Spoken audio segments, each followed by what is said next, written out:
두 번째 고민 사연 제가 준비했는데요. 바로 결혼을 앞두고 있는 여자분의 고민 사연이라고 합니다.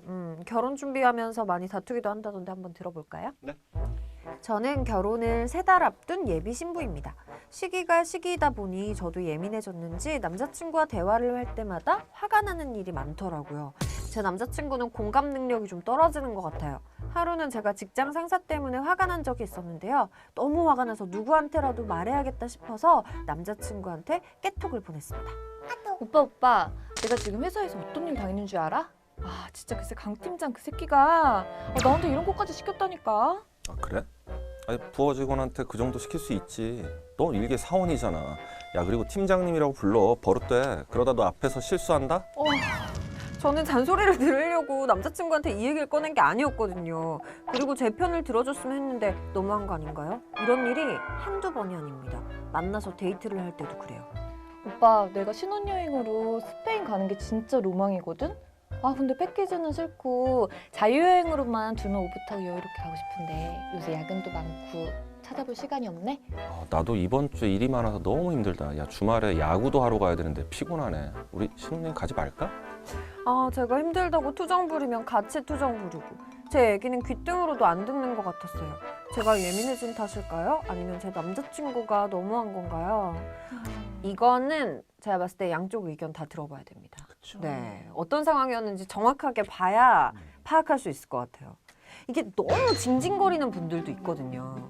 그러면 그러니까 그게 싫을 수도 징징이라기보다는 있어. 약간 이 여성분의 말투가 너무 정확하지 않은 것 같아요. 음. 그냥 내가 원하는 거를 직접 말하면 되잖아. 다이렉트. 오빠한테 아 오빠 나 너무 피곤한데 막 이렇게 말하지 말고 내가 출근을 해서 너무 시간이 없는데 내가 신혼여행을 스페인으로 가고 싶어. 스페인 관련해서 좀 찾아봐 줄래? 라고 말하면 되잖아. 이게 이제 남자 여자의 화법의 차이가 분명히 있을 수는 있어요. 근데 뭐 그런 얘기 많이 하잖아요. 여자분들이 얘기를 하는 거는 공감을 원하는 거지 문제 해결을 원하는 게 아니다. 근데 사실 남자 입장에서는 여자친구가 뭔가를 던졌을 때 공감보다는 아 이걸 내가 어떻게 도와주지 어떻게 해결해야 되지? 라는 생각이 들게 돼 있어요. 어떻게 보면 남자랑 여자의 차이네요. 그러니까 뭐 뇌가 다르다고는 하고 남자와 여자하고 기본적으로 사용하는 언어, 수, 네. 말, 수, 말의 양 자체가 워낙 다르고 생각하는 패턴 자체가 워낙 다르기 때문에 그리고 예를 들면 남자가 한 하루에 사용하는 단어가 8,000 단어 정도를 쓴다고 그러고요. 여자는 24,000인가 2만이 넘는 단어를 써요. 이거는 남녀의 근본적인 차이일 수도 있고요.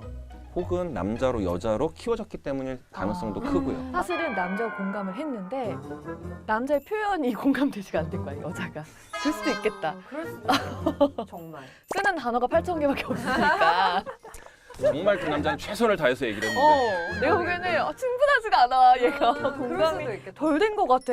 근데 저는 점점 좀 상대방에게 공감을 못하게 좀 사회가 만들어지고 있는 거 아닌가 이런 생각도 해요. 예를 들면 요새는 문자를 그러니까 카톡을 더 많이 하다 보니까 상대방의 표정이나 상대방의 그 말투에서 나오는 뉘앙스나 이런 걸 이해할 수 있고 학습할 수 있는 그런 경험이 상대적으로 좀 적다고 좀 느껴진다고 이거 되게 할까? 중요한데요. 그러니까 우리가 대화를 할 때 언어적 메시지가 있고 비언어적 메시지가 있어요. 그랬을 때 실제 우리가 대화할 때 언어적 메시지가 차지하는 건 20%밖에 안 돼요.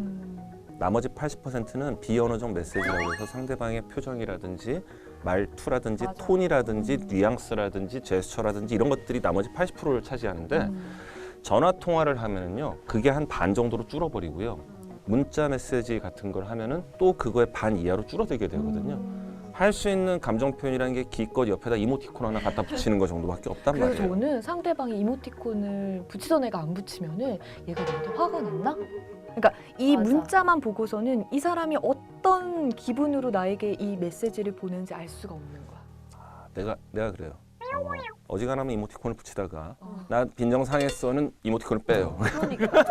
그러니까. 그 오히려 알 수 있지 않아요? 그렇기 때문에. 그러니까 이것도 처음에 이제 문자 메시지를 썼을 때는 우리가 그걸 파악하는데 되게 오래 걸렸지만 이것도 어쨌든 다소간 계속해서 습관화되고 생활화되다 보니까 발달한 것 같아요. 그런 쪽이. 그러니까 문자 메시지만으로도 상대방의 좀 기분을 어느 정도 파악할 수가 있고. 근데 이게 이제 그 말씀하신 대로 비언어적 메시지를 채워나가는 여러 가지 것들이 이모티콘도 옛날에 비해서 무지하게 다양해졌잖아요. 맞아. 여러 가지 채워나가는 것들이 발달은 했지만 두 가지가 첫째는 웃음 마크를 했다고 얘가 지금 100만큼 기분이 좋은 건지 50만큼 좋은 건지 알 수가 없어요. 사람의 표정을 감추기가 쉽진 않은데 맞아요. 이모티콘을 감추기가 너무 그런 거 쉽단 있잖아요. 말이에요. 핸드폰 맞아, 막 맞아. 크크크크 쓰고 있는데 크크크크 이거 근데 나는 표정 이러고 크크크 쓰는 경우가 또 하나는 이거와 비슷한데 내 감정을 정반대로 속이기도 되게 쉬워졌단 말이에요.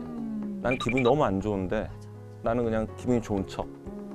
상대방은 이모티콘 활짝 웃고 있는 게 오면은 아 얘가 기분이 좋은가 보다라고 오해할 수밖에 없는 상황이고요. 아니 근데 정말 우리가 마음의 문이라고 하잖아요. 마음의 눈이래. 눈을 마음의 문이라고 하잖아요. 그렇죠. 상대방의 눈을 보고 좀 상대방의 뭐 이런 것들을 읽어내는 이런 능력 같은 거는 좀 필요한 것 같아요. 아무리 뭐 문자로 모든 게 해결되는 사회라고 할지라도. 근데 이게 사실 이제 아이 컨택이라고 그러잖아요. 네. 눈 맞춤, 사람 얼굴을 보고 눈 맞춤을 한다는 건 굉장히 중요하거든요. 그래서 사실 문자나 전화보다는 문자보다는 저는 통화보다는 얼굴을 보면서 얘기를 하는 게 오해 소지를 훨씬 줄일 수 있을 것 같아요. 네. 그리고 이제 공감 얘기가 나오다 보니까 하나 더 말씀을 드리면은 공감이라는 거는 상대방의 감정과 똑같은 감정을 내가 갖게 되는 거거든요. 근데 공감이 왜 중요하냐? 공감을 해야만 배려가 가능한 거예요. 아, 상대방이 이렇게 했구나라고 해서 이런 얘기를 안 한다든지 상대방이 이런 감정이 들 수 있겠구나 해서 그런 행동을 피한다라든지 혹은 그런 말을 해준다라든지 공감이란 감정의 어떤 공유가 없으면 배려가 안 돼요. 근데 이 사회가 점점 각박해지는 이유 중에 하나가 공감 능력들이 좀 떨어지지는 않나. 그러다 보니 배려를 점점 안 하는 건 아닌가라는 그런 우려도 좀 생깁니다. 고민 사연 주신 분도 한두 번 겪은 일은 아닐 거 아, 그쵸. 아니에요. 그렇죠. 그래서 한번 잘 생각해 보셨으면 좋겠어요. 지금까지 이제 남자친구와 네. 나의 그 소통 방식에 있어서 어떤 게 좀 문제가 있었는지. 사실 이제 이런 사연도 우리가 지면으로 보다 보니까 공감하는 게 한계가 있거든요. 네. 이분이 앞에서 말씀을 하시면 눈을 마주치면서 표정을 우리가 볼 수 있는 상황에서 말씀을 하시면 아 이렇게 했구나라는 게 공감이 되는데 맞아요. 하지만 이건 확실합니다. 공감을 잘 못하는 분과 오랜 시간을 함께 한다는 건 굉장히 힘든 일이에요. 남자분의 공감 능력의 문제인지 아니면 여자분의 이제 표현의 문제인지 한번 생각을 해봐야 될 것 같아요. 남자 여자 사이에서 어느 한쪽이 100% 잘못은 없어요. 양쪽 다 어떤 문제가 당연히 있을 수밖에 없어요. 사람이기 때문에. 근데 과연 내가 이거를 감당할 수 있느냐? 지금 이 사연 보내신 분은 남자친구의 그런 공감하지 못하는 능력 혹은 내가 위로받거나 배려받지 못한다는 느낌이 힘드셔서 이제 사연을 보내셨을 텐데 그걸 내가 계속 감당할 수 있는 건지 아니면은 내가 조금 생각을 바꿔서 상대방을 바라보거나 상대방을 대하는 걸 좀 바꾸면 뭔가 변화가 있을 건지를 잘 한번 생각을 해보셨으면 좋겠습니다. 네, 저희가 할 수 있는 건 이 정도인 것 같아요. 그래 어떤 거는 균형을 잘 잡고 극단적이지 않으면 잘 이야기를 해서 결혼 3개월 앞두고 좀 좋은 방법을 좀 찾아내시기를 꼭 네. 찾아내세요. 헤어지지 마세요. 행복하세요. 아니에요. 근데 하기로 했으니까 하는 건 아니라고 생각합니다. 잘 생각해 보시는 것도 답일 수 있어요. 네. 맞아. 자, 다음 시간엔 또 어떤 고민 사연 만나게 될지 벌써부터 기대가 되는데요. 다음 시간에 또 재밌는 내용 들고 찾아오도록 하겠습니다. 네, 그럼 다음 시간에 만나요. 안녕. 뵐게요.